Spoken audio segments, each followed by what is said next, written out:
உங்களின் மகளிர் உரிமைத்தொகை ரத்து செய்யப்படலாம் என்பதற்கான அதிர்ச்சியான காரணம் ஒன்று தற்பொழுது வெளியாகி இருக்கு.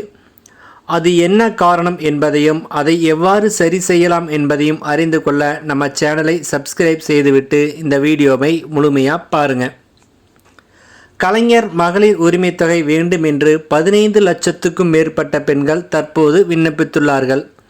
இந்த திட்டத்திற்கு விண்ணப்பிக்கும் பெண்களின் எண்ணிக்கை மேலும் அதிகரிக்க வாய்ப்புகள் இருக்கிறது.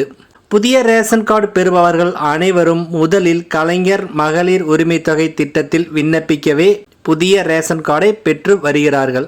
ரேஷன் கார்டு இருந்தால் இந்த திட்டத்திற்கு ஈஸியாக விண்ணப்பித்து விடலாம் என்பதால் ரேஷன் கார்டு இல்லாதவர்கள் கூட அவசரமாக ரேஷன் கார்டுக்கு விண்ணப்பிக்கிறார்கள். இங்குதான் முக்கியமான ஒரு விஷயம் உள்ளது. உரிமைத்தொகைக்கு வரும் விண்ணப்பங்களை ரேஷன் கார்டு அடிப்படையாக வைத்து அரசு நிராகரிக்க வாய்ப்பு இருக்கிறது. சொந்த முகவரியில் வசிப்பவர்களுக்கு எந்த பிரச்சனையும் இருக்காது. ஆனால் வாடகை ஒப்பந்தம் கொடுத்து ரேஷன் கார்டு வாங்கியவர்களுக்கு பல சிக்கல் வர வாய்ப்புள்ளது.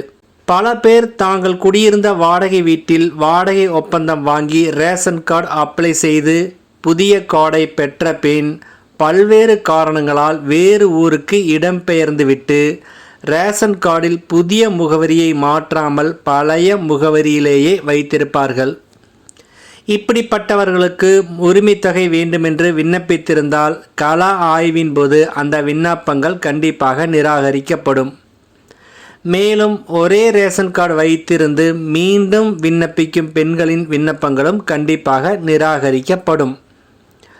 அடுத்து, பொருளில்லாத ரேஷன் கார்டு வைத்திருப்பவர்கள் யாரேனும் உரிமைத்தொகைக்கு விண்ணப்பித்திருந்தால் அவர்களின் விண்ணப்பமும் கண்டிப்பாக நிராகரிக்கப்பட வாய்ப்புள்ளது. எனவே மேற்கண்ட தவறுகளை செய்யாமல் இருந்தால் உங்களின் மகளிர் உரிமைத்தொகை உறுதியாக கிடைக்கும். அனைவருக்கும் நன்றி, வணக்கம்.